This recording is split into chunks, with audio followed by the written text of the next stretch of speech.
ప్రస్తుతం ప్రశాంత్ నీల్, ప్రభాస్ తమ సినిమాలతో బిజీగా ఉన్నారు. కానీ సడన్‌గా ట్రెండింగ్‌లోకి దూసుకొచ్చింది 'సలార్ 2 శౌర్యంగ పర్వం'. ఇటీవల ప్రభాస్ 'రాజాసాబ్' మూవీ ఆశించిన స్థాయిలో ఆకట్టుకోలేకపోయింది. దీంతో ఫ్యాన్స్ కాస్త డిసప్పాయింట్ అయ్యారు. అయితే ఇదే సమయంలో Sandeep Reddy Vanga 'spirit' movie release date ప్రకటించి ప్రభాస్ ఫ్యాన్స్‌కి సర్ప్రైజ్ చేశాడు. ఇప్పుడు 'సలార్ 2' కూడా అలాంటి ప్లానింగ్ ఏమైనా ఉందా? అంటే అవును అన్న మాట జోరుగా వినిపిస్తుంది. త్వరలోనే 'సలార్ 2' నుంచి బిగ్ అప్డేట్ రానున్నట్టు ప్రచారం జరుగుతుంది.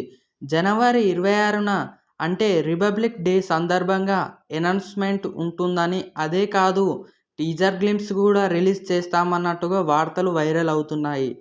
ప్రస్తుతానికి ఈ న్యూస్ సోషల్ మీడియాలో షేక్ చేస్తుంది. అసలే 'సలార్ 2'పై ఎక్కడలేని అంశాలు ఉన్నాయి. ఈ సినిమా నుంచి ఎలాంటి లీకేజ్ వచ్చినా సరే సోషల్ మీడియాలో రచ్చ చేస్తున్నారు రెబెల్ ఫ్యాన్స్. అలాంటిది అనౌన్స్‌మెంట్ గ్లింప్స్ అంటే విధ్వంసం ఎలా ఉంటుందో ఊహించుకోవచ్చు. నిజానికి 'సలార్ పార్ట్ 1' తర్వాత ఇమ్మీడియేట్‌గా పార్ట్ 2 ఉంటుందని అనుకున్నాం. కానీ ప్రభాస్ ఇతర కమిట్మెంట్స్ కారణంగా వెనక్కి వెళ్ళింది.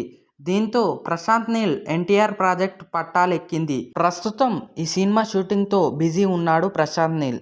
ఇదైపోయిన వెంటనే 'సలార్ 2' ఫోకస్‌పై చేయనున్నాడు. ఇప్పుడు అందుకు రంగం సిద్ధమైనట్టుగా టాక్. అయితే ఈ వార్తలు ఎంతవరకు నిజం ఉన్నది అన్నది మేకర్స్ నుంచి క్లారిటీ వస్తే గానీ నమ్మలేం. ప్రస్తుతానికి అయితే సోషల్ మీడియాలో 'సలార్ 2' అప్డేట్ వైరల్ అయింది.